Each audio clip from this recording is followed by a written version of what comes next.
National conference की एक अहम बैठक होने वाली है। श्रीनगर में नेशनल कॉन्फ्रेंस की ये बड़ी मीटिंग हो रही है और 2 दिवसीय केंद्रीय कार्यकारिणी की बैठक होने वाली है। पहली बार एनसी के सभी विधायक और सांसदों को न्योता दिया गया है। सीएम उमर अब्दुल्ला की ओर से न्योता दिया गया। फारूक अब्दुल्ला बैठक की अध्यक्षता करने वाले हैं। स्टेटहुड होगा मुद्दा, आरक्षण, साथ साथ 12 मुफ्त गैस सिलेंडर की योजना पर इस मीटिंग में चर्चा की जाने वाली है। कई और अहम मुद्दों पर बैठक होगी। बैठक में चर्चा होने वाली रिजर्वेशन के मुद्दे पर सांसद आगा सैयद रोहुल्ला के तीखे तेवर के बाद यह बैठक अहम मानी जा रही है। श्रीनगर में नेशनल कॉन्फ्रेंस की एक अहम मीटिंग होने वाली है। 2 दिवसीय केंद्रीय कार्यकारिणी की ये मीटिंग हो रही है। दरअसल जो अपडेट बड़ी आ रही है इस वक्त वो ये कि ये बैठक जो है वो शुरू हो चुकी है, इस वक्त अंडरवे है। 2 दिन ये लगातार बैठक होगी। 2 दिवसीय केंद्रीय कार्यकारिणी की बैठक हो रही है और पहली बार ऐसा होगा जबकि नेशनल कॉन्फ्रेंस के सारे विधायक और सारे सांसदों को न्योता दिया गया है।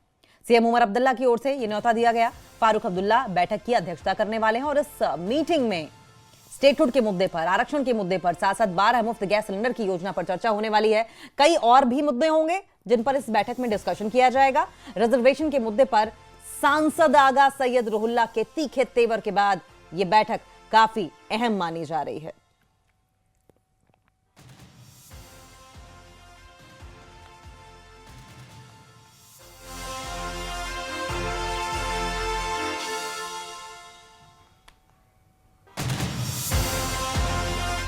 दो दिन के बाद फिर हम आपसे मीडिया से बात करेंगे कि जो भी डिस्कशन डिसीजंस हो गए उसके ऊपर आपसे बात करेंगे। फिर हम तो क्या मीटिंग में बड़गाम का भी बहुत चीजें हैं, बहुत सारी वर्किंग कमेटी मीटिंग बैठती है तो इंपॉर्टेंट सब्जेक्ट डिस्कस होते हैं। हर कोई सब्जेक्ट डिस्कस होगा।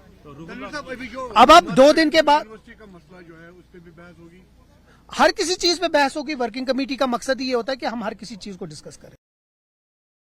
जम्मू कश्मीर नेशनल कॉन्फ्रेंस के सदर डॉक्टर फारूक अब्दुल्ला ने सेंट्रल वर्किंग कमेटी की मीटिंग बुलाई है, जिसमें आज सीएम उमर अब्दुल्ला के साथ पहली बार तमाम एमएलएज को न्योता दिया गया था जो यहां पहुंचे हैं। साथ ही साथ अपर हाउस लोअर हाउस के कुछ एमपीज हैं वो भी पहुंचे हैं। लेकिन यहां पे सरप्राइजिंग ये है कि सईद आगा रोहुल्ला जो नेशनल कॉन्फ्रेंस के एमपी है वो मिसिंग है, वो इस मीटिंग का हिस्सा नहीं बने हैं। मीटिंग के हवाले से बात करें तो सुनने में आ रहा है कि कई सारी ऐसी स्कीम्स जो नेशनल कॉन्फ्रेंस ने अपने मैनिफेस्टो में मेंशन की थी, जिसमें से 12 गैस सिलेंडर देने का वादा किया था, उस स्कीम को भी आने वाले टाइम में किस तरह से रोल आउट किया जाएगा उस पर खासा ही चर्चा है। साथ ही साथ स्टेटहुड को लेकर भी चर्चा है और अगर सूत्रों की माने तो सुनने में आ रहा है कि कैबिनेट एक्सपेंशन को लेकर भी कहीं ना कहीं बात हो सकती है। तो कुल मिला के अगर बात करें 2 दिन की मीटिंग जब खत्म होगी उसके बाद कल सीएम उमर अब्दुल्ला मीडिया से इंटरैक्ट करेंगे। क्या कुछ बाहर आएगा इस मीटिंग से, जब सीएम उमर अब्दुल्ला कल मीडिया से ब्रीफिंग करेंगे तभी पता लग पाएगा। न्यूज़ 18 के लिए आफाक शाह के साथ श्रीनगर से मैं सरोज कफील।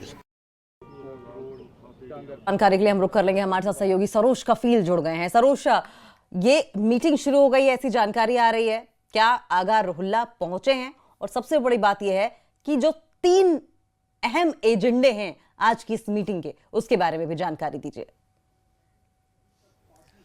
जी बिल्कुल, मीटिंग स्टार्ट हो गई है। आपको बताते चलें सेंट्रल वर्किंग कमेटी की ये मीटिंग है जो doctor Farooq Abdullah Jammu Kashmir national conference के प्रेसिडेंट हैं, उन्होंने बुलाई है।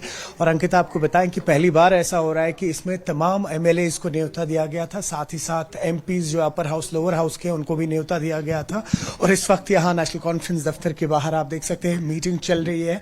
हालांकि कई सारे एमएलएज अभी यहाँ नहीं पहुंचे हैं, कई सारे एमपीज जो हैं वो यहाँ पे अभी नहीं पहुंचे हैं। लेकिन आपको बताएं कि इस मीटिंग में कुछ इंपॉर्टेंट डिस्कशन हो रहे हैं, जिसमें से सबसे इंपॉर्टेंट डिस्कशन है कि आने वाला जो बजट सेशन है उसमें कई सारी ऐसी स्कीम्स हैं जो नेशनल कॉन्फ्रेंस ने अपने मैनिफेस्टो में मेंशन की थी, जिसमें से एक स्कीम थी 12 गैस सिलेंडर्स की।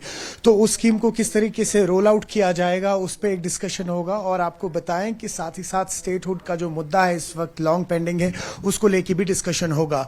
साथ ही साथ अगर आप माने तो यहाँ पर कई सारे ऐसे मुद्दे हैं जो अभी लॉन्ग पेंडिंग है, भले ही फिर वो एजुकेशन के हवाले से है, रैशनलाइजेशन ऑफ रिजर्वेशन के हवाले से, उस पर भी एक थारो डिस्कशन होगा।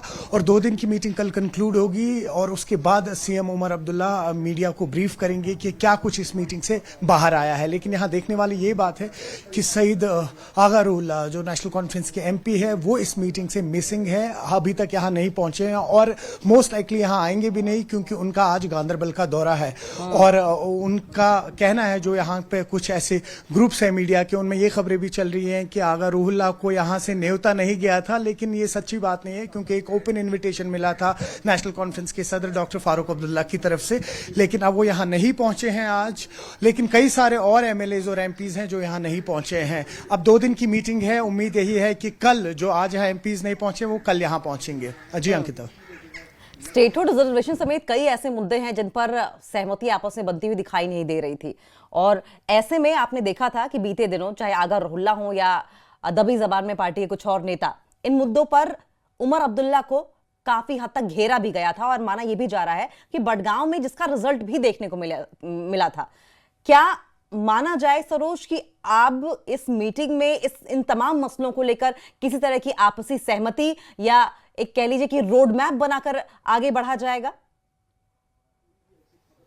बिल्कुल सही कह रहे हैं। ये ईयरली एक मीटिंग होती है, इसमें कई सारी बातों को लेकर मंथन होता है। कहीं ना कहीं जो 1 साल का रिपोर्ट कार्ड होता है जो लोगों को देना होता है, और साथ ही साथ पॉलिटिकल पार्टीज को भी आपस में डिस्ट्रीब्यूट करना होता है, देखना होता है कि कहाँ कहाँ पर हमारे काम हुए हैं, कहाँ कहाँ पर काम नहीं हुए हैं, हमारे किस तरीके काम अभी चल रहे हैं। जैसा आप खुद ही जानते हैं, यहाँ का एक फ्लाईओवर है, काफ़ी इंपॉर्टेंट फ्लाईओवर है सनत नगर का, वो कई सारी डेडलाइंस क्रॉस कर गया है। आरएनबी का जो डिपार्टमेंट है वो डिप्टी सीएम के साथ आता है।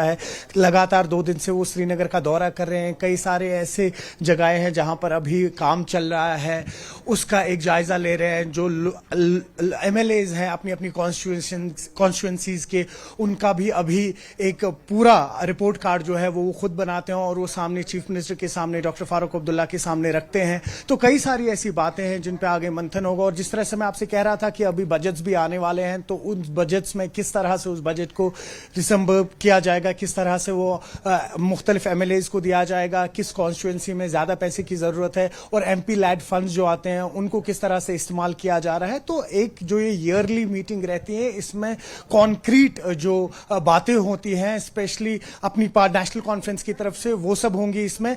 और जाहिर सी बात है पॉलिटिकल जो आगे बातें हैं उन पर भी कई सारी बातें जिन पे मंथन होगा, जिसमें अभी आपने बडगाम का जिक्र किया, नगरोटा का जिक्र किया है, और साथ ही साथ एमपी आगा रुल्ला के साथ जो ये दूरी बढ़ती हुई नजर आ रही है वो भी एक चैलेंज है नेशनल कॉन्फ्रेंस के लिए, उसको कैसे टैकल किया जाएगा। तो ओवरऑल जो भी पार्टी की डेवलपमेंट्स रही हैं, भले ही फिर वो इकोनॉमिकल हो, पॉलिटिकल हो, फाइनेंशियल हो, उस पर एक थारो डिस्कशन होगा इन 2 दिनों के लिए। और कल फिर सीएम उमर अब्दुल्ला मीडिया से इंटरैक्ट करेंगे। लेकिन उम्मीद यही है कि जो ये 12 गैस सिलेंडर्स है ये स्कीम रोल आउट करेंगे और इसका भी अनाउंसमेंट जल्द ही होगा। जी अंकिता। 12 गैस सिलेंडर्स स्कीम का आप जिक्र कर रहे हैं सरोज, ये कितनी इंपॉर्टेंट है, इसका ग्राउंड पर इंपैक्ट क्या होगा?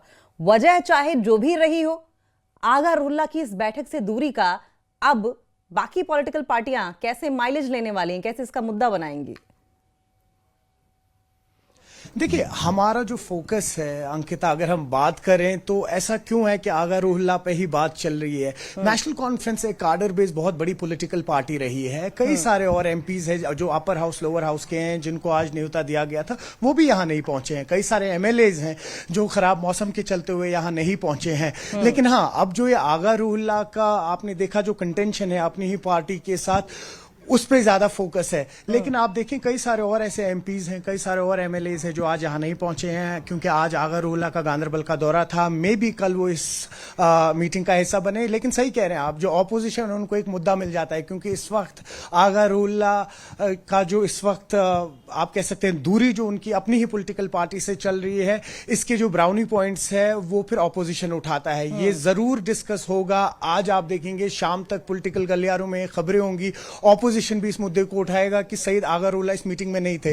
लेकिन वो ये भूल रहे हैं कहीं ना कहीं कई सारे और एमपीज या एमएलएज भी आज इस मीटिंग का हिस्सा नहीं बने हैं। तो कुल मिला के अगर बात की जाए, लेकिन ऑपोजिशन को एक मुद्दा मिल जाता है। लेकिन यहां पर यह मीटिंग आज इसलिए इंपॉर्टेंट बनती है अंकिता, क्योंकि यहां पर आज लोगों की डेवलपमेंट को लेकर बात की जा रही है। कई सारी ऐसी स्कीम्स जो रोल आउट नहीं हो पाई पिछले 1 साल से, वो स्कीम्स रोल आउट होने की बात हो रही है। तो कुल मिला के अगर इसमें एक पॉजिटिव एंगल देखा जाए तो लोगों की बहबूदी के लिए ये मीटिंग चलेगी। साथ ही साथ जाहिर सी बात है पॉलिटिकल डिस्कशंस भी होंगे, पार्टी कहां लैग कर रही है उस पर भी डिस्कशन होगा। लेकिन पूरा फोकस जो है वो एमपी आगा रुल्ला पे नहीं है। जी अंकिता।